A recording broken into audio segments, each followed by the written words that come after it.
Move forward now into this will last from about 2 o'clock to 3, and we are going to be joined by, I think, quite a number of people. So I do want to just have that little bit of extra time. I think we're going to start with Johnny from the Patient Client Council, and Jeanette as well from FND Matters NI is going to join us. And I think the format today is Johnny's maybe going to give us a bit of introduction, and then you're going to have a bit of a conversation with a range of other people who hopefully you can see the slides here, who are people that are kind of experts to experience, lived experience of FND, of services, of trying to get access to support, of living day-to-day lives with symptoms. And we're going to hear just a bit of discussion and reflection around that area. Hopefully I've got that right. You have indeed, Nigel. Thank you very much. Good afternoon, folks. Yeah, I'll hand over to you, Johnny. Thanks, Nigel. Hello and good afternoon. I'm Johnny Turnbull. I'm the Involvement Services Programme Manager at the Patient and Client Council, and I'm honoured and privileged to be asked today to support conference proceedings in relation to lived experience and to briefly outline the role and importance of that. Traditionally, health and social care has endeavoured to fit individuals into existing services and often are perceived as passive recipients of care. Within the past 2 decades, those in receipt of health and social care have become less passive, and the Health and Social Care Reform Act places a statutory requirement on the role of involvement. Moreover, there's an ethical and a moral role for involvement, and in particular where there isn't a readily available service model, as we've already heard here today. The term involvement is widely subjective. It has many meanings to each of us, as to the methodologies applied to become involved. And in order for effective involvement, there needs to be a paradigm shift in the relationships. And in summary, it's all about recognition of the lived experience that a service user, as in a person who uses health and social care, brings to the subject matter. And in particular, with regards to FND, this has been something that has been very clear from the offset. Involving people in their capacity with lived experience, they have a unique contribution to make as they're experts based on their experience with their condition. And the voice of lived experience is often too muted. It's important to unmute, and I don't mean just on Zoom as we've heard within the last 12 months, but I mean to give people the platform and the opportunity to share their experiences, both positive and negative, but also to shape how things move forward. And the impact from lived experience cannot be understated. The experience conveyed by individuals provides an unequivocal and uncontested account of their life whilst living with FND. And in order for that to take place, it will allow for changes within service design, commissioning, and awareness of its prevalence, effects, and to reduce associated stigma, as we've heard by Dr. Kerr. The role of lived experience has been central to the values and mission of FND Matters since its inception. Having been at their inaugural conference some 3 years ago in Belfast, it was clear that from the offset, the lived experience is fundamental in raising awareness of FND, but more important to support those living with it and to the betterment of their lives and the lives of their families. Since then, lived experience has been used within all elements of organisational development of FND Matters. In fact, even since its very formation as a committee, it's fundamentally based on the lived experience of an individual who has FND and the experience of a carer and a family member. And it's a great encouragement to see that this currently remains a key objective to the delivery of their services in Northern Ireland today. In listening and engaging with its members through their experience, there's a broader understanding of the numerous accounts of the physical, psychological and social challenges of living with FND. And FND Matters have co-produced service ranges to provide support, stability and structure to the myriad of challenges and complexities of FND. In doing so, there's been much awareness raised in regards to the condition. Lived experience of FND has been central within public and policy discourse pertaining to FND and the wider neurological conditions. And within the last 12 months, the lived experience of those living with the condition has been shared with the Minister of Health, Robin Swan, Chief Medical Officer, Dr. Michael McBride, Permanent Secretary of Health, and other departmental leads who've heard firsthand of the impact and the challenges of FND, and also looking where it falls between the cracks of both health and social care, and the wider issues with regarding diagnosis and ongoing support. Further insight has been provided to policymakers and MLAs with a vested interest in the condition, and an opportunity time and time again has been seized by both Frida and Jeanette to make sure that they're championing the cause of FND through their lived experience and through that of others. One of the highlights most recently has been engagement with the interim mental health champion, Professor Siobhan O'Neill, who heard firsthand of the psychological impact of FND through the lack of psychological support and the resulting impact of the ongoing neurology recall of patients within the Belfast Trust area. In doing so, they've raised awareness to its prevalence, but also directly engaging in policy and consultation events. And you'll hear a little bit more about that through Jeanette's speech a little later on this afternoon. FND is not selective in terms of age, gender, social status, career or education. Whilst much commonality is reported within FND, the challenge is within the complexity of the condition. No two people are the same, nor are the varying possibility of their symptoms and its effects. Today, you will gain an understanding of the individual impact that FND has had on our series of presenters who have kindly agreed to share their lived experience of FND. We will be joined today by Jeanette, Nicole, Chris, Bernie, Tony and Janine, who will share an open and candid account of their experience, of which we're very grateful for. We acknowledge and appreciate that these individual experiences are very emotive and wish to thank everyone in advance. Our first speaker today is Jeanette, and Jeanette has kindly agreed to have a conversation with me about her experience. You're very welcome, Jeanette. Thank you, Johnny, and really appreciate your support and help with this as well.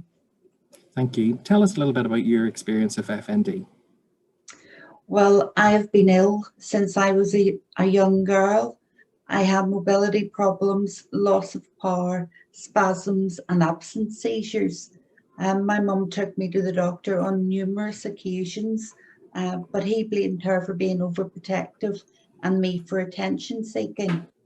Over my lifetime, I've received many labels such as epilepsy, chronic fatigue, ME, fibromyalgia, migraine, anxiety and depression, as well as being told I have hysteria, I'm hypochondriac, and psychosomatic, and also there's nothing wrong with you. I knew these labels described some of my symptoms, but not the whole illness. I was desperate to know why I kept taking sick and even studied for a psychology degree to help me understand my brain. Then 7 years ago, I collapsed with stroke-like symptoms. I lost power down my left side and wasn't able to walk or talk. I was rushed to hospital, and that is when I met Dr. Kerr. After he read my notes, conducted certain tests, and spoke to me to get a full medical history, he diagnosed me with FND. He told me to look at Professor Stone's website and tell him what I thought. Personally, I thought Professor Stone had written the website just about me. All the symptoms were exactly what I was experiencing. I knew the diagnosis of FND was correct. It described all the symptoms I had experienced over 45 years. I trusted the diagnosis because it was delivered in a respectful and understanding manner by Dr. Kerr. Thanks for sharing that with us, Jeanette, and I'm sure even just to navigate around that had its challenges. So for you now, what are the biggest challenges that you face? The biggest challenge I face, apart from the many symptoms that impact my daily life, are the negative attitudes that come from some medical professionals and the general public alike.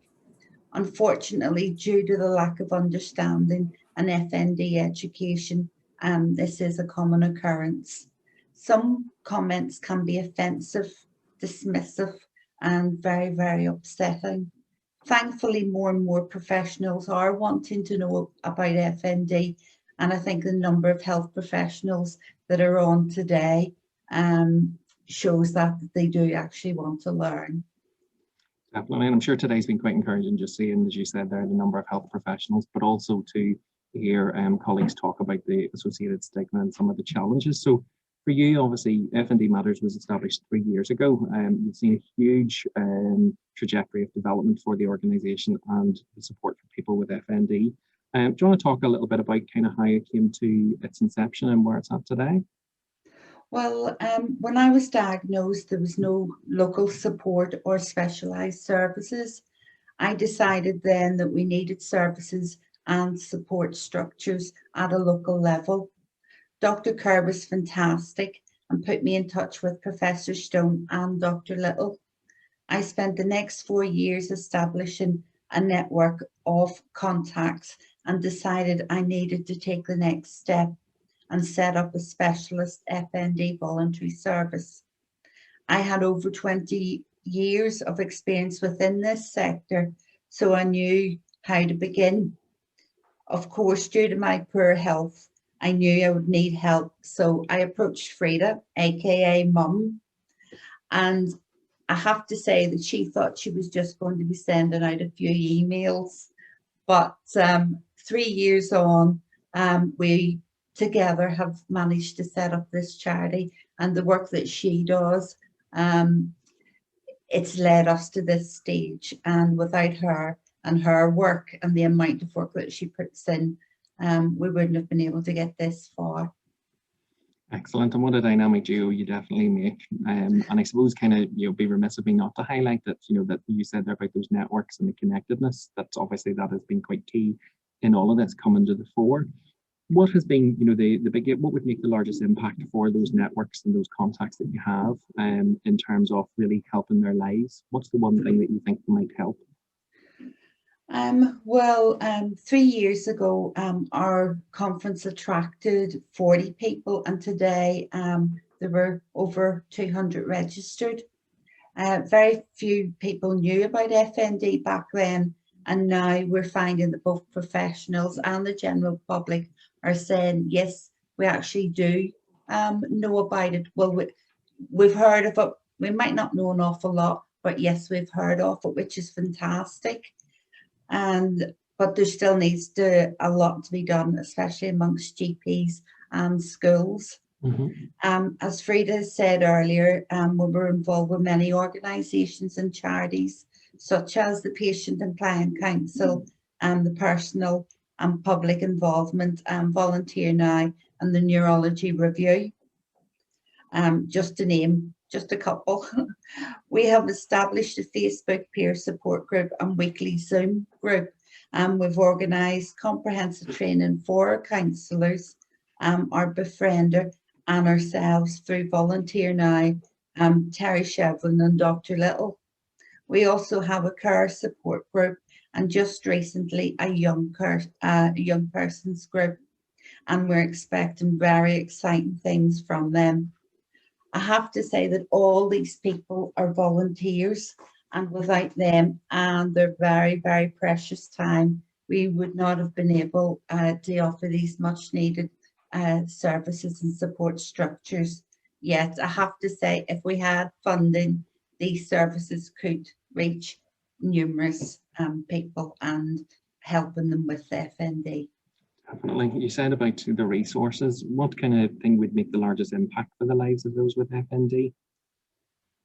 Well, there's a few areas, Johnny. Within the healthcare setting, a good solid diagnosis that people trust by doctors who know exactly what they're doing and talking about regarding FND.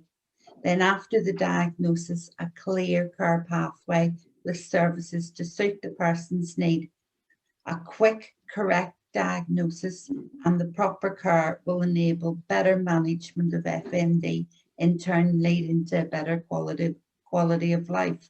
And within a community setting, a place where people with FND and their families can go, somewhere that you can receive support from others who know exactly what you're going through and what hurdles you have to face each day. A place to be educated, counselled, receive alternative therapies and to relax, and generally research. The more we know, the better the care is going to be for people with FND. Thank you. And then finally, what's the one key message you would ask for delegates to take away from today? Well, the main thing I ask people today is to listen to the person that's trying to explain to you about their condition. Remember, the person is an expert in knowing themselves and what is going wrong. Don't be dismissive and don't exclude them. My nanny used to say, sticks and stones may break your bones, but names will never hurt you. Well, I just think that's wrong. Names can hurt a lot. Language and words you use really do matter. Be kind in the language you use towards people with FND. It can make a difference to the person's life. Thanks, Johnny. Thank you, Jeanette, and thank you for sharing your thoughts. Much appreciated. We're going to move on to Nicole, who's going to share her experiences. Nicole is the youngest of our group and is going to give us a bit of insight as to what life is like living with FND as a teenager. Hi, Nicole, you're very welcome. Hi. Nicole, do you want to tell us a little bit about yourself? My name is Nicole Finlay. I'm a 16-year-old Year 12 student, currently doing exams to pass my GCSEs, and I've just been diagnosed with having FND. Nicole, thank you for giving up some time today. We are aware that you're in the middle of your exams, so again, can't thank you enough for your time. So do you want to tell us a little bit about your experience of symptoms of FND and how that had come about? It all started on October of 2019 when I began fainting in class. It soon became a regular occurrence, and as the episodes got worse, I was taken by an ambulance to hospital. I was then referred to cardiology as an outpatient, where I underwent a series of investigations to see if what was causing me to faint was anything to do with my heart. It was at the end of October when I took what looked like my first more seizure type episode.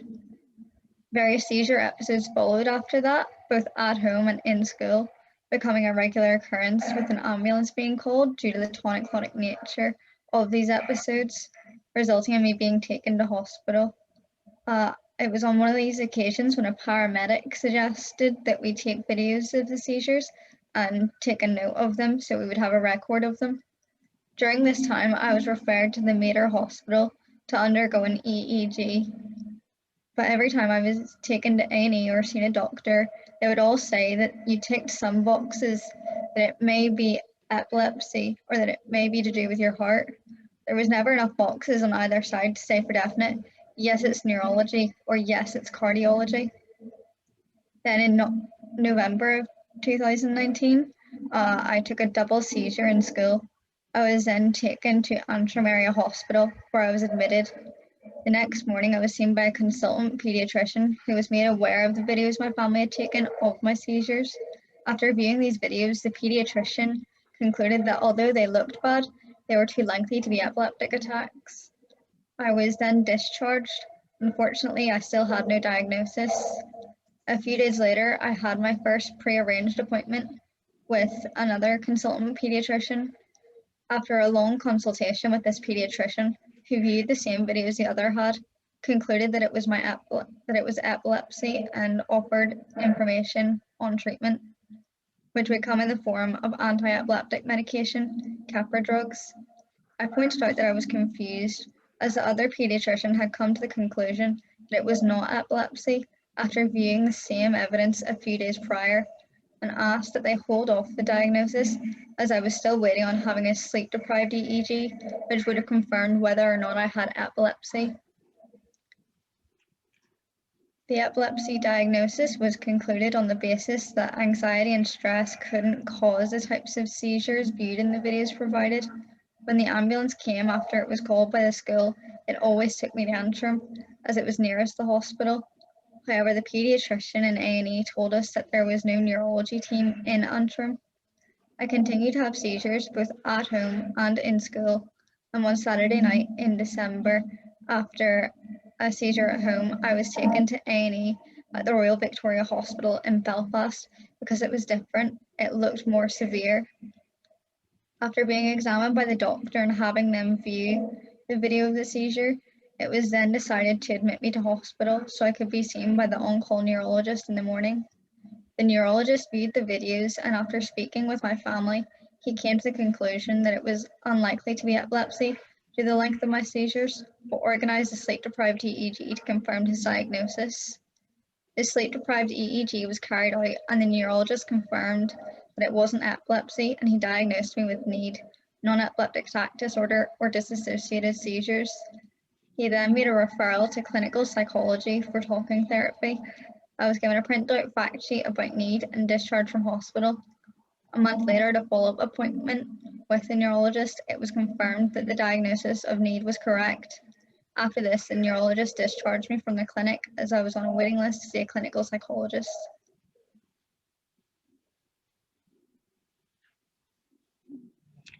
Okay, thank you for sharing that. Obviously, you've been through a lot of medical appointments, a lot of assessments, and I'm sure even in terms of where that sits with you and your peers, it's going to be quite challenging. Do you want to talk us through then kind of what support services you would have received? I was left without any support. Only the fact that at some point in the future I might get speaking to a clinical psychologist, but the waiting list was long, and the neurologist told us that they couldn't influence the list because it wasn't their department. It was then that we felt we would have to seek help in the meantime ourselves. It was through seeking this help that we came across FND Matters NI along with Jeanette and Frida. Jeanette went out of her way to visit me at home and discuss my condition. This was nice because it felt like talking to a friend who understood what I was going through. She understood my references to my condition and how it made me feel. The pain and embarrassment, along with the pity we feel for seemingly bothering the people who want to help us, like family. We shared experiences and it was relieving because she understood in a way that someone who hasn't been along this path just won't get, no matter how hard they try, because they haven't been through it. I have had regular appointments with the clinical psychologist since last April over my Microsoft Teams due to the virus. This is not ideal, but at least I'm seeing someone. Over the summer, my condition started to change. I have developed arm and leg tremors, which can go on for hours. On each occasion, my symptoms have changed. I've spoken to Jeanette at FND Matters NI because my GP doesn't understand my condition, and any doctors say that there is nothing medically wrong with me. At the start of February this year, I took a seizure at home, and when I came round, I was unable to speak properly. I developed a stammer. The next day, I went to hospital, and after spending hours and having my bloods checked again, the junior doctor discharged me as there was nothing medically wrong with me and that I should inform my clinical psychologist at our next meeting. 2 weeks later, after another seizure, my speech returned. However, I was left unable to walk. I found it confusing because I could move my legs along the floor and crawl about, but I was unable to support my weight while standing. After the speech coming back, I assumed that my walking would return within the coming weeks, but when it didn't return, I was then forced to attend A&E for treatment because I have nowhere else to go. While I was being examined by the doctor, I had an episode on the bed. The doctor then decided to have me admitted to the hospital for a medical condition of being unable to walk. The next day, the medical doctors came round to examine me and concluded that I had no medical reason for not being able to walk. I was then referred to neurology by the medical team. The consultant neurologist diagnosed me that day with having FND and arranged for a pair of physiotherapists to come round and see what they could do to help the next day. After chatting to the physiotherapists for a while, they then got me on my feet and standing with support. After practicing standing for a while, they decided to aid me in an attempt to walk. They continued to support me and had me walking in a few hours. The next day, I was discharged from hospital with the diagnosis of FND and have been told I now have a care plan in place. It's a pity I was discharged by neurology back in January of 2020 with the diagnosis of need, as if I had still been under the care of a neurologist, and as my symptoms changed, I wouldn't have had to attend A&E multiple times, or I'm continually repeating myself, giving blood, which I immensely dislike, and which stresses me out. Cool, thank you for sharing that very open and candid experience that you've endured just to get the diagnosis. I imagine then the complexities of going backwards and forwards, as you mentioned there, in the hospital appointments and even just seeing multiple different consultants has brought additional stress, but I'm sure having the diagnosis and having support has been invaluable. What would be one of the biggest things that would make a difference to you, or the big ask that you would ask people to take away from today? I wish that there was another way where people with FND, such as myself, could record a new symptom without having to continuously attend A&E, and that more health professionals become aware of the condition, so we no longer have to explain the basics of our condition to them. Cool, thank you so much for your time and for being so open with us, and we wish you every success in your journey, and hopefully that you continue to make good improvement and benefit from the support of FND and other peers. The next person I'm going to call upon is Chris, and Chris has been kind enough to share his experience with us. Chris, you're very welcome. Hello. Hello. Hi, Chris. Do you want to tell us a little bit about yourself? In 2015, and then a year later, I was taken to the Health Hospital, and they had to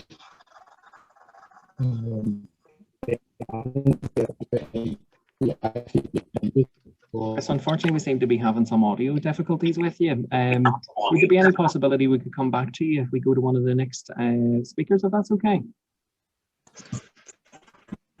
Yeah. Chris, we'll come back to you. Apologies about that. There just seemed to be some interference there. Bernie, we're going to go to you. We'll look at that. We'll look at that, Johnny. Thanks, Nigel. I'm going to call upon Bernie, who's going to share her experience. Bernie, how are you today? Oh, Bernie, we'll have you on mute. Mute. Hi, John. There we go. Yes, I'm not too bad today. I'm enjoying the conference, and it's great listening to all the speakers. Excellent. Well, Bernie, thank you very much for willing to share your experience of FND. So do you want to tell us a little bit about yourself?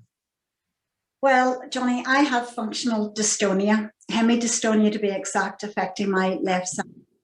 I led a very busy, active, healthy and independent life until the 5th of November 2014 at approximately 4:15 p.m. And yes, I can be that precise. For as dramatic as it may sound, it was a devastatingly life-changing moment.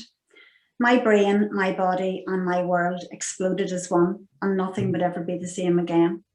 I think of myself now as two people: the person I was, the person whose loss I mourn every day, and the person I am now, disabled, dependent, broken. My mobility is poor. I use a stick, crutches, wheelchair or mobility scooter.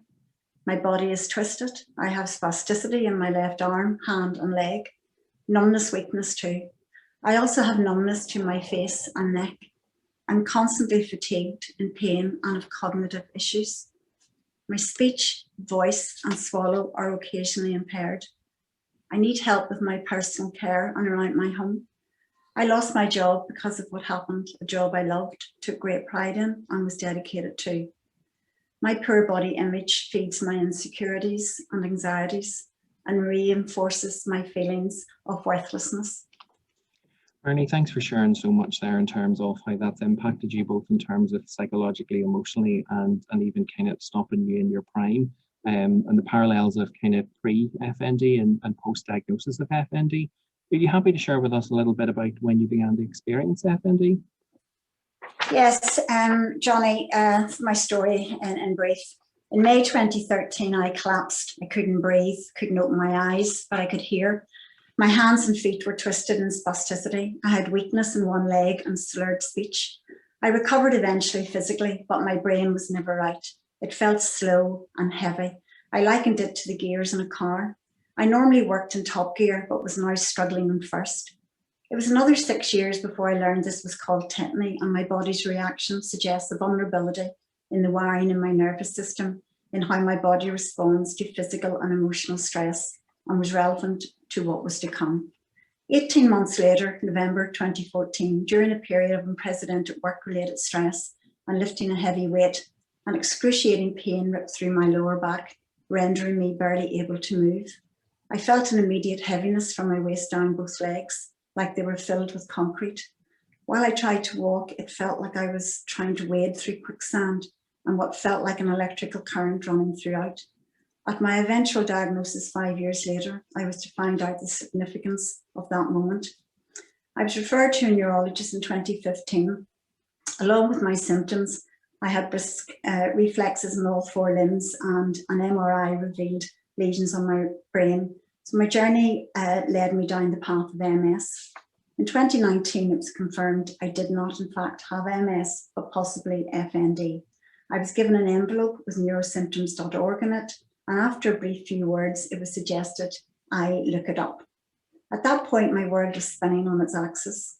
I had come to terms with the debilitating illness and had been in a supportive bubble that was now exploding around me. On top of that, I felt I was pushed to the side, of no more interest or importance. FND, what on earth was that? I was referred to a second neurologist whose clear knowledge and empathy inspired my confidence. I felt listened to and understood. She diagnosed me with dystonia with an overlay of FND and explained in detail everything I needed to know. It was when she started to explain that the dots started to join up for me and finally make sense. My back injury pain in 2014 was the trigger. It was likened to a fuse blowing in my brain. My body has gone into this dystonic response and hasn't been able to switch off again. That's dystonia, a neurological muscle movement disorder. But my brain has removed, disassociated itself from the left side, and that's FND. For example, when talking, my mouth moves symmetrically, but when asked to smile and I try to control it, only one side works, as in I was referred for neurophysio, which I found very beneficial physically, but the best thing of all was the physio knew about FND. I thought I'd won the lottery at that. Ernie, I'm glad to hear that you did get some support, and obviously where you alluded to the fact that your world had imploded, that you began to see some light just in the pathway. From your experience, what would have made a difference for you at that point in time, or what would support people going forward? Well, my vision going forward would be that a diagnosis, I would like a package of information given, not a website scribbled on an envelope. That in itself shows a lack of respect, both for FND and also for the patient. The website, though, is very important. The first and only information many get at diagnosis. It's amazingly informative. I would like to see some of it in leaflet form with the neurosymptoms.org link on it. That would show FND is important enough to have written information explaining it, and dare I say, a more professional way to present it. Also leaflets and information on local support groups. Patients are so vulnerable at this time, especially of a disorder that no one knows about. So it's an especially challenging and worrying time. The need to relate to others is overwhelming. Patients shouldn't have to search the internet in their distress to try and find these. A named nurse, like another specialty, should be put in place, someone you can liaise with. At that point, other relevant specialties should be brought on board: physiotherapy, neurophysio, speech therapy, counselling, etc. Awareness is vital. Mention FND and you're met with blank stares. Friends and family can understand, but when it's medical professionals, then it's depressingly hurtful and upsetting. I would like to see FND on every GP's desk and among the information leaflets in neurology departments and other relevant specialties. Despite all my struggles, the biggest now is my label. MS meant I was accepted, part of a community, totally understood, was supported every turn. FND makes me feel like the poor relation, overlooked, of no value or worth. Yet my symptoms remain the same, regardless of label. It took me a long time to come to terms with my new diagnosis, but just as I did, I was dealt another blow. Having a critical illness policy and a further diagnosis of a rheumatoid arthritis, which in itself was crippling, I claimed for permanent disability and ticked every box. They replied they didn't pay out for a mental health problem. It left me reeling and extremely upset. I didn't realise I had a mental health problem. I since found out that FND, despite having neurological in its title, is still categorised as a mental health disorder.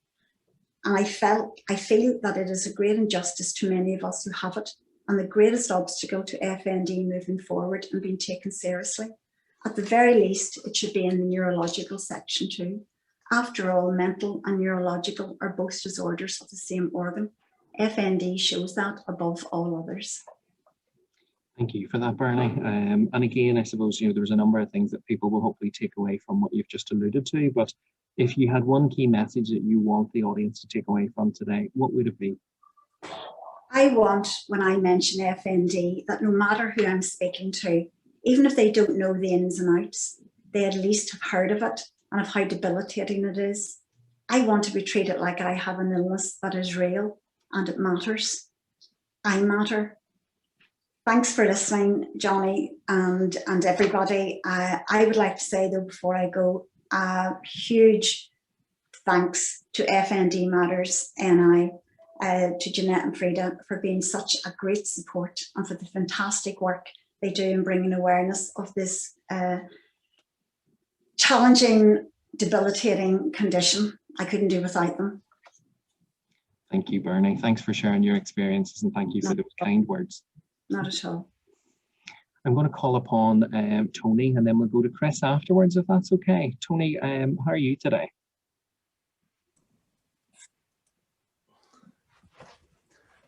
Hear me? Can indeed. You're very welcome, Tony. How are you? Same old, same old. Tony, thank you for joining us. So you've agreed to kindly share a little bit about your experiences. Do you want to tell us a little bit about yourself? Yeah, it's basically my story so far. I'd always been a really fit and active person who'd loved being outdoors and busy. In 2017, or 2017, sorry, I was driving to work and I felt a sudden intense pain in the head. I managed to pull over and was violently sick. I still managed to drive myself to the hospital where they suspected I had a TIA.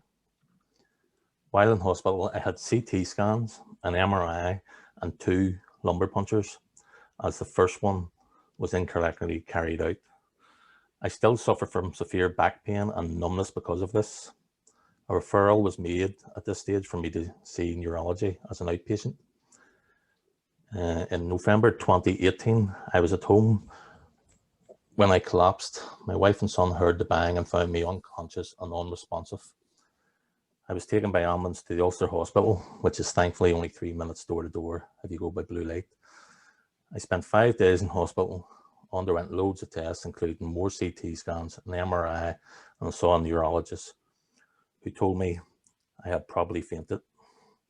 I wasn't impressed. I was finally discharged without a diagnosis, referred as an outpatient to the same TIA doctor I had seen in maybe the year before. He confirmed I still wasn't having TIAs. I paid for an EEG privately as I needed to drive for work, and it was confirmed I didn't have epilepsy. And now I was losing power on my left side. My hand would suddenly drop whatever I was holding. My left leg would go and I couldn't stand. I stopped driving in September 2019 when the weakness started to affect my driving. I haven't driven since. In December 2019, my appointment with neurology finally came through. I was really anxious, as by this stage I was starting to think something seriously life-threatening was wrong with me, like MS. At the appointment, the neurologist, Dr. Gray, was able to diagnose me within 10 minutes of meeting me that I had FND. I had a diagnosis, and while I was really grateful I wasn't dying, it was only after I came away I realized I didn't actually have much of a treatment plan, just the details of a couple of websites about FND. Since then, I've had 2 appointments with neurology, both with Dr. Gray's registrar, Dr. Harley. He has been very thorough. I feel like he is trying to help me. Admittedly, it helped that I had a seizure while I was with him, so he could see for himself what was happening. He said that it seemed like there was a few things going on and they were all interlinked, so it wasn't a case of just looking at treating one. He made referrals for me to get tested for sleep apnea in case that was aiding to the headaches, for a heart monitor to be implanted to check it wasn't my heart acting up, and he suggested different pain medication. At this stage, I was already receiving counselling for depression and anxiety. I started having non-epileptic seizures in May 2020, and by that Christmas, I was having up to 6 a day. I don't get any warning with these, just drop, usually face flat. At least I'm not awake when I go head first down the stairs. My wife and teenage son find me lying in all sorts of places. I've had to have the bathroom door turned to open outwards, as it wasn't good for me to be having a seizure behind it with no one able to get near me. The last few months, I'm averaging on 4 a day, and 4 seizures a day. And I know if I'm anxious or overexert myself, I'll probably go into a double seizure. The chronic migraine is still there all the time, as is the weakness. I have a mild sleep apnea, but don't need treatment. And my heart monitor has been implanted, and so far it's been all clear. And I think if I could get the migraine under control, I could cope better. Thank you, Tony. I appreciate that there's a lot of different things that you were trying to navigate there. You're looking at the psychological and the physiological, and then looking at kind of the wider impact upon having to give up work, and then the fear of some of those seizures. So you've mentioned a number of the challenges that you've encountered to date. What has been the biggest challenge of all of that for you? Basically, my life has changed so much in the last year. I've lost my job due to ill health. I feel like I've lost my independence. I don't feel safe going out a walk or going on the bus on my own in case I have a seizure. And the fear that people, instead of helping me, will video it and think it's cool for YouTube. I've broken my ribs, I've broken my sternum. I've also have fresh cuts and bruises to my face, arms and legs. And I've never had a black eye in 50 years until I had the FND. It's taken over my life. Depression has been a main factor. I have good days, and on days I want the world to stop so I can get off. I'm currently receiving counselling through FND MattersNI.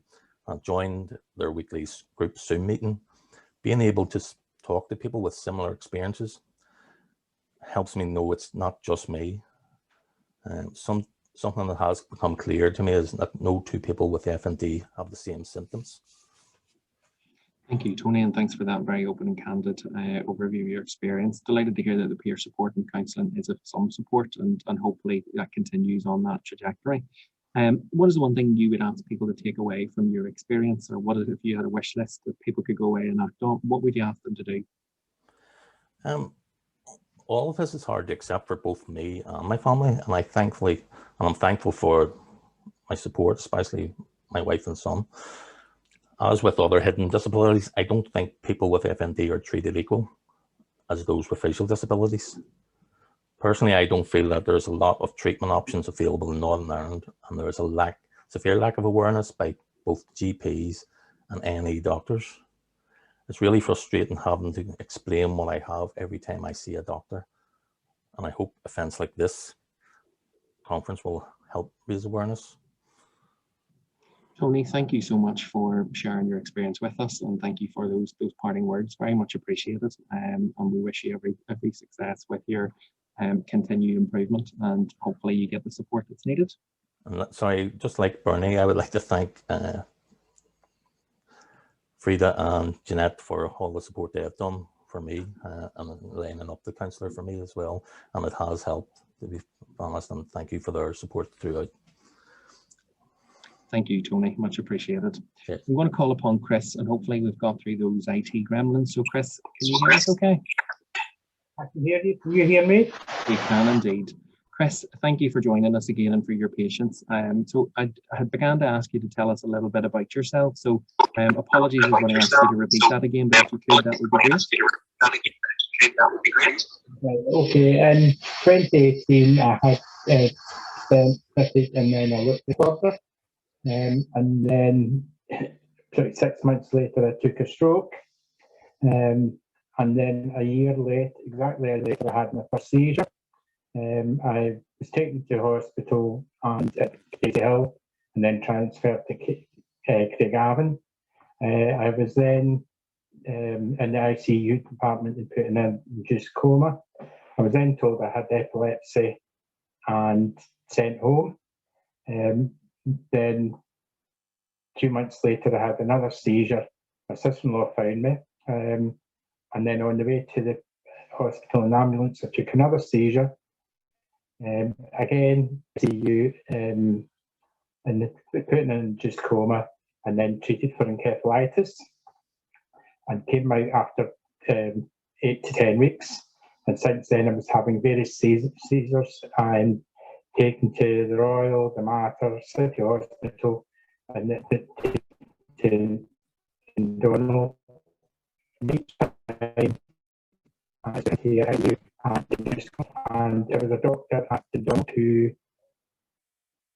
thought there was some medication, and then referred to Dr. Kinney, who diagnosed me, the Royal, who diagnosed me with FND and possibly epilepsy, and required further scans for that. But due to COVID, that's obviously not going to happen for a long time yet. Chris, you're relatively early on in your journey. What has been the biggest learning you've had to date? Sorry? I've been saying there, you're very early on into your journey with FND. What has been the biggest learning that you've had to date? Well, basically, there wasn't a lot of information out there. I found out quite a lot on Dr. Google, and then getting in touch with the FND Matters, where, again, like the rest of Bernie and Tony, it's nice to be in a group that people who have the same condition as you can explain their symptoms and give me a better understanding of the conditions. Excuse me. I also had been started a peer support group with my own personal therapist, who I like to refer to her as, and that has been absolutely fantastic.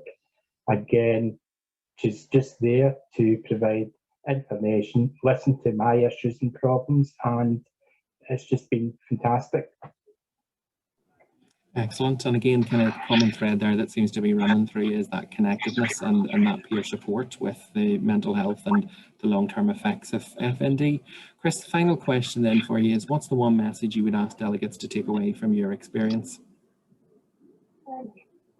There's more awareness and information about FND.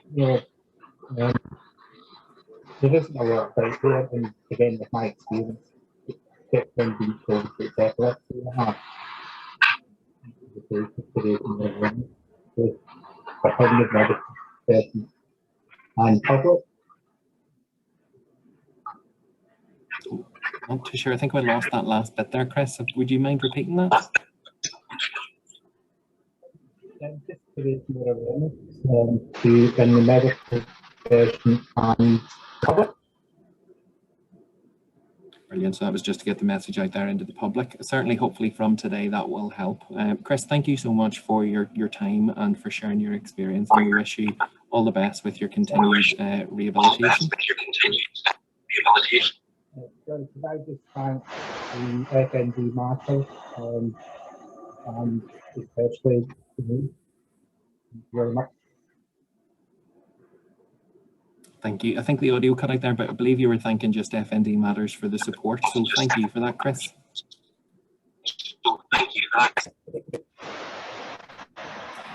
And lastly, but by no means least, I'm going to call upon Janine. So poor Janine has been waiting patiently to have her opportunity to talk about her lived experience. Janine, you're very welcome. How are you today? Johnny, I'm not too bad today. A bit like Tony, same old, really. So this is an everyday occurrence for you then, talking to several hundred people. I wish, Tony, I wish several hundred people would listen to me. Well, we're listening to you today, Janine. So do you want to tell us a little bit about yourself? Yeah, well, you probably heard that there is a befriender in FND MattersNI, and that's basically me. So I was diagnosed with FND and non-epileptic attack disorder kind of between about 2018 and 2019. But I personally had been unwell for about, I would say, over 10 years prior to getting that diagnosis. And a bit like what a couple of people said earlier on, like Tony and Bernie in particular, about how active I was before I got ill. So I was a commercial lawyer, and I then became a criminal prosecutor here in Northern Ireland. And I used to travel around the world, backpack around many countries, very busy social life, played a lot of sport at like a local club level. And then once I became ill, basically that's whenever it all kind of stopped and I was struggling to do the basics. But when I got my diagnosis of FND and non-epileptic attack disorder, I'd never heard of either of those. And I certainly had never met anybody who had either condition. And it was only by chance of how I kind of came across Professor Stone's website and FND Matters was where I was working at the time. I had started, and a couple of months later, another lady had joined the organisation, and we ended up working in the same team. And she disclosed she had FND and the attack disorder. And she was the first person that I'd ever come across. And it was like a relief. It was such an important kind of moment for me, because all of a sudden there was somebody else who could actually relate to this condition that just for a lot of the time is so unbelievably confusing. And that was really, as I said, it was really important to me. And she was the one who actually mentioned the FND Matters conference. So what I then did was get in contact with our leaders, Jeanette and Frida, and asked them if they actually had a befriending service, and if so, could I volunteer for it. At the time, it was something they wanted to do but hadn't got to that stage yet. But waving their magic wands as they do, Jeanette and Frida got it sorted, and so I started befriending for them as a volunteer in January of this year. And I've said from the outset, I honestly think I get more out of doing the befriending sessions than the clients might do. I honestly really, really enjoy it. And it's something that's really important for me, is that people who have got that diagnosis and are feeling confused, they're feeling a little bit lost or maybe even a bit abandoned, that they have somebody who's like a consistent person in their life, albeit for half an hour every Tuesday, but they are there for you to speak to. And I get how difficult FND is. I get how complex it is. And so I just think it's really important to have that service there. So I honestly give great credit to Jeanette and Frida for getting this up and running. Excellent.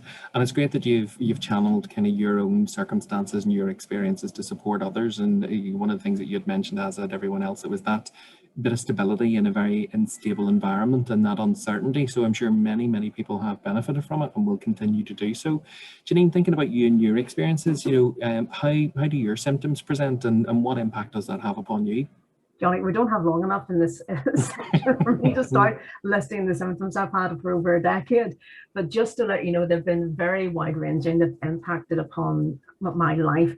But as I said already, it's just how confusing they are. And one of the things that I've kind of observed from people that I now know who've got FND is that it's rarely that they just have FND. They generally will have other medical conditions as well. And it's very difficult whenever you're just a lay person, you don't have a medical background, to try to work out what symptoms are coming from what condition, because we kind of need to know that. We need to first of all have the diagnosis, but we then need to know what symptoms are related to what, so in order that we can try to treat things and try to manage the symptoms and improve. And I do think a lot of FND sufferers are generally just quite confused about the different medical conditions they have and how the symptoms relate to those, and then how you get treatment for that, if that makes sense. Yeah, and I think it was key. One of the previous speakers had mentioned there about Dr. Google, and I suppose it is that finding that information and that learned experience from others. So I suppose thinking about you and that serendipitous opportunity you had with a colleague where you began to connect those dots, what support was available for you at that point? At that point, I don't think I had been that long diagnosed, but I did have a neurologist and a recurring neurologist appointment. I had a referral to the migraine clinic or the pain clinic or headache clinic, I'm not sure what it's called, and also then a referral on to the neuropsychology. But obviously those take time to kind of get in place, and in the meantime you're kind of left with not very much other than literally FND NES. And at that point, it's the support that I actually got was more self-sourced, I would say. So it was from learning from this colleague who had a similar condition, and then trying to educate like myself around it as well, because it is confusing, and it's neurology. And I'm always very impressed by neurologists because it is incredibly complicated. Definitely, and I suppose it comes back to that complications on top of the overlapping conditions that we talked about there. I suppose from your experience and what you've been able to offer to other folks through the befriending service and even just the peer support group, what would make a difference to people living with FND, or what are the key messages you want people to take away from today? I think there's a few things. I mean, obviously, I think Jeanette and Bernie had also mentioned, and the others alluded to it, about the need for a very good kind of explanation whenever you're getting the diagnosis, but then the follow-up after that, the treatment plan, knowing where this is kind of going. This is a condition that, if you can imagine, your life was one way, it's now become a very different way, and you don't feel that you have a lot of autonomy or control over it. So having something set out gives you something to aim for, to kind of look at. So I think that is important, to have that kind of treatment plan and the neurology pathway set up. But also it's like the language that is used. And this isn't just about medical professionals, this is about the public generally. There's certain ways that you can say things, and there's certain ways that come across as being quite dismissive of the condition. So it's kind of being aware of that as well. And as I mentioned, and as I said, there's a couple of others I've mentioned as well, it's not a big shift from the person that you were and the person you now are with the chronic condition. And that's a big loss. And I think that needs to be taken into account as well whenever that diagnosis is being given. And really, we've all mentioned that there has to be a general awareness within the general public and health professionals of the condition. But it's also, whenever you're getting your diagnosis or treatment, it would be lovely if they would actually cover all of the patient's symptoms. It seems sometimes it's maybe focus on one area, then another, and then another. But it's important that all of those kind of symptoms are acknowledged, so that the patient then can understand a bit more of what their condition actually is. Does that all make sense, Johnny? Definitely, and I think how you put that across is very eloquent, and certainly there's a number of key things that I would encourage that people do take away. Janine, thank you so much for your time today. And I wish you all the best with the befriending service, and thank you for the support that you're providing. So hopefully from today you might get a bit of an influx of referrals. So listen, if anybody does want befriending, email Frida. She's usually organised, she's the boss. I'll get into trouble. Excellent. Well, look, thank you very much, Janine. Take care and wish you all the best. Thanks, Johnny. So, I just want to take this opportunity to thank all of our speakers today for sharing their lived experience and for permitting us to understand what their life is like with FND and seeing it through their lens. Whilst their experiences are all unique, there is much commonality in relation to the presentation of symptoms, its manifestation, and also then looking at how that evolves throughout their life. There were a number of emergent themes that came from our lived experience session today. So one of those was communication, and that was looking at an understanding and an acknowledgement of FND, but furthermore then looking at the awareness of it and raising that awareness not just within the FND community, but within public and policy discourse.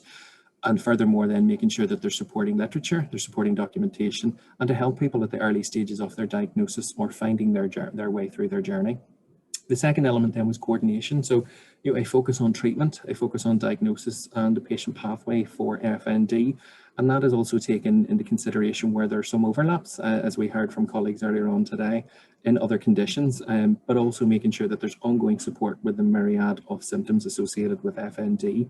The third point then is looking at connectivity. We heard today just the importance of connectivity and the support services for the psychological, the psychosocial, the emotional, and also then looking at just those pathways of life and making sure that there's support there for people with FND and their wider family networks as well. Peer support was one of the common threads that came out from today, and you heard more laterally there from Janine there about the support that she had and the support that she's able to provide, but also Tony's experience and more recently then looking at Chris's experience of the connectivity within mental health services and looking at that peer support, but also the learning from others that have been in those positions as well. Connectivity is also important across the gulf of health and social care. And I pause there because it is making sure that that support service is there for both the health element, but also the social care element. And finally, the last takeaway that I would highlight then is the emphasis on community. So the community that FND Matters brings to the people that you've heard from today, but more importantly, many of those who have yet to have a diagnosis or are just scratching the surface in regards to their condition. And finally, then, I just wish to thank Frida and Jeanette every success with FND Matters and its continued development, and just wish to thank everyone for their opportunity today to engage. So I'm going to hand back over to you, Nigel, if you're happy enough to take the reins. Thank you very much. Thank you, Johnny. I just want to thank all the contributors there, particularly just people talking about their experiences of FND and living with FND, and it's really, really great. I think they have a platform where we have a range of different professionals and people living with FND all together, all speaking on the same bill, is exactly the kind of progress that we want to make, and what has been really important to me and Jeanette, trying to move forward and trying to I suppose work together as best we can. Often people's stories about what hasn't worked so well for them, difficult experiences, you often hear that sort of themes of disconnection and maybe finding yourself in one part of the system and then another, the way that you come into the health service. Both Emma and Nicole made really great points about the fact that, well, how is that managed with other conditions, particularly chronic conditions? And one of the things is the availability of specialist nursing for conditions like epilepsy and AMS, Parkinson's, where if someone does develop a new symptom or they're not sure what's going on and that symptom is worrying or affecting them, there's a more relatively rapid way. And again, those systems aren't perfect, but they give other routes in which to seek help, to seek opinion, maybe to get an direct advice from a neurologist or from a specialist in the area. And certainly when we've having discussions in terms of what a care pathway locally for FN should look like and what resources there should be there, we definitely think that there should be something. I think Nicole spoke brilliantly and talked about that as sort of her experience of things changed, things evolved. We didn't know what was going on. We didn't know whether I was safe. That resulted in kind of contact to health services, often through in emergencies and in unplanned, unscheduled ways. And care is always kind of a bit frantic and chaotic in those situations. And so I think that was a really brilliant point made by both Bernie and Nicole, and kind of echoed throughout the day. Bernie also talked about the thing that Frida has been chasing me about this morning, which was the agreement that we are really trying to produce some localized packaged sort of essential guide to FND.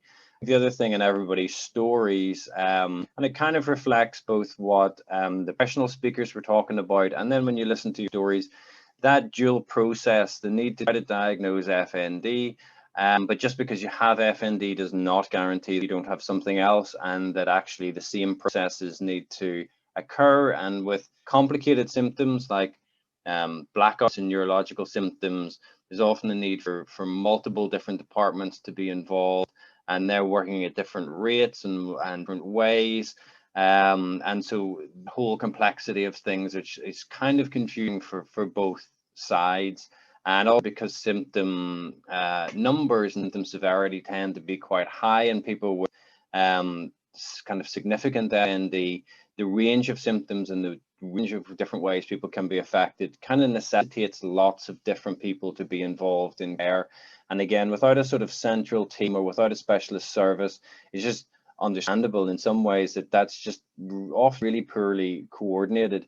And I think Professor Stone this morning just pointed out of how much money is spent on that, which is often on things that some are necessary, and many times certain things are unnecessary, and actually medical investigations can be very traumatic in themselves, and you're often waiting for follow-ups and investigations. That really contributes to the perpetuation of things, and how quickly I think Bernie explained that really nicely about how quickly a falling down process can happen when you get ill. So how quickly, if you become suddenly unwell, and particularly if you have a busy life and lots of demands, that things can tumble quite quickly, and you can find yourself with a level of established disability quickly, and then the health service not responsive in time to that.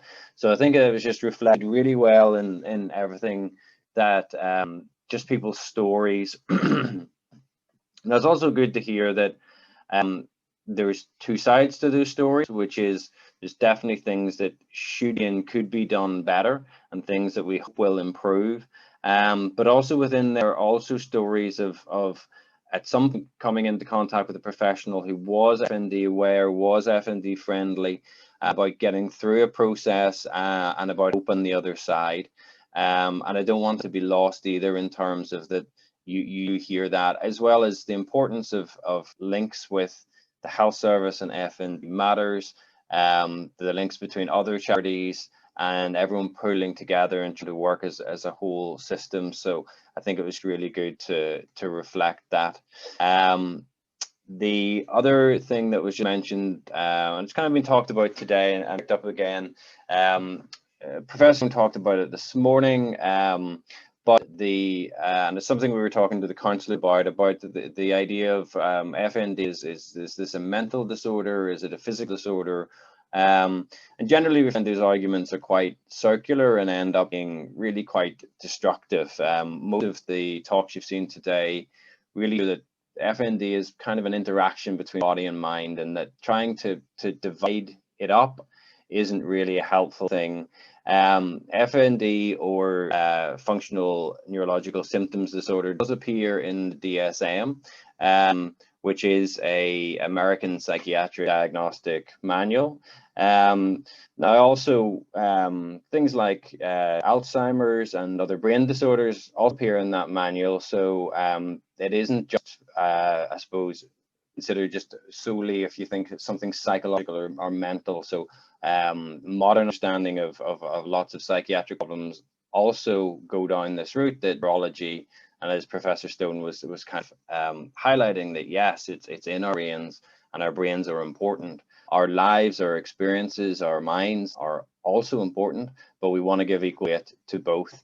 And the International Classification of Diseases, the ICD, in the 11th edition, has done what was suggested, and the FND and dissociative type neurological symptoms are placed in both categories. So they're under dissociative type symptoms, which fall under mental experiences, also under disorders of the nervous system. So kind of do what I think is reasonable, which is to try to break down these barriers, these divides between the idea that the mind body are very distinctly different things.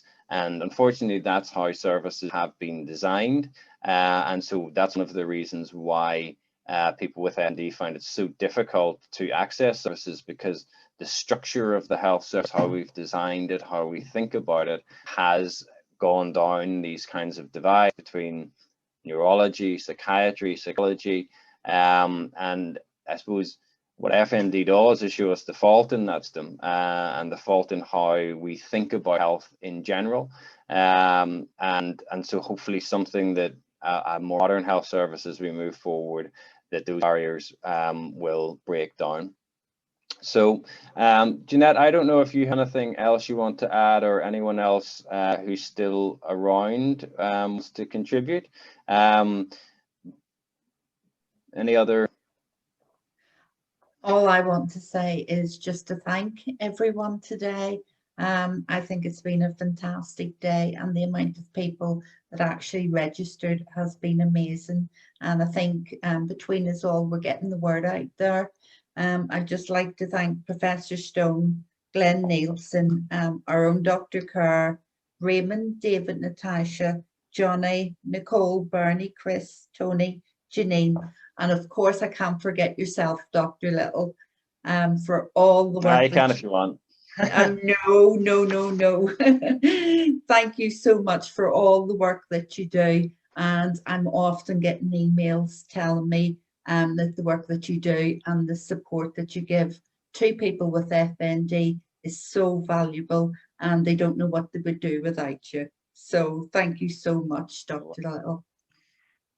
I really appreciate that. And I suppose in closing today, the other thing that we do want to point out is that I think the acknowledging that in everybody's story who talked today, there is significant negatives and small parts of positives. And at a conference like this, or when we do these awareness events, you know, part of it, we do want to have an optimistic tone. We do want to highlight the advances and how things are getting better. But that's also quite painful for people at times, because particularly when you have people presenting research and treatment videos and talking about services. Now, it would also give you the impression that these are big services that are seeing lots and lots of patients, and in reality, they're little isolated kind of services in general. And if they do accept referrals from outside, one of the things Glenn talked about is that there's just more demand than there is capacity, even in their sort of London-based large services.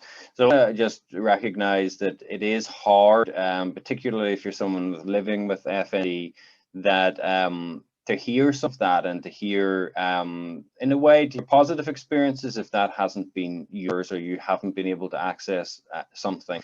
You know, I just want to point that out, and it's something that always comes up at these events. So I don't want you to think that we think that everything is great and far from it.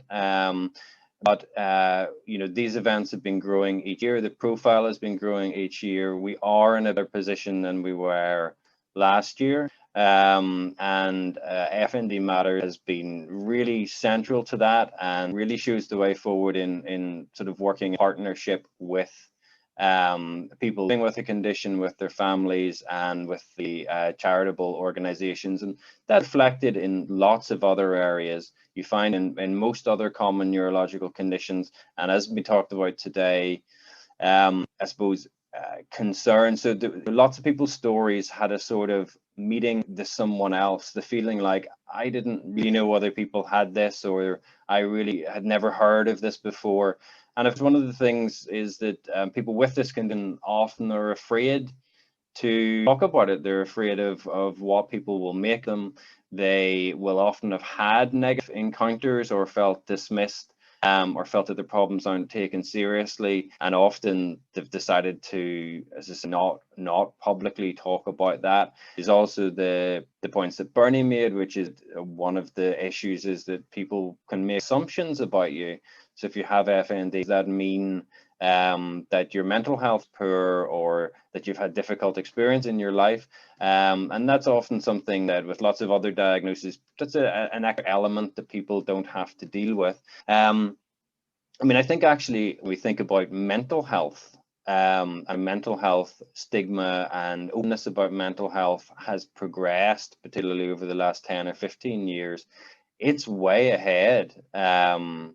And also in terms of how we conceptualize mental health. So if you look up anything about depression, you'll typically find a really biological, psychological, and social view of common mental health or psychological condition, where it's considered that biology, genetics, environment, experience, how we think, our families are, what is run in a family, social circumstances, all these things come together to contribute to our susceptibility to things like depressive symptoms.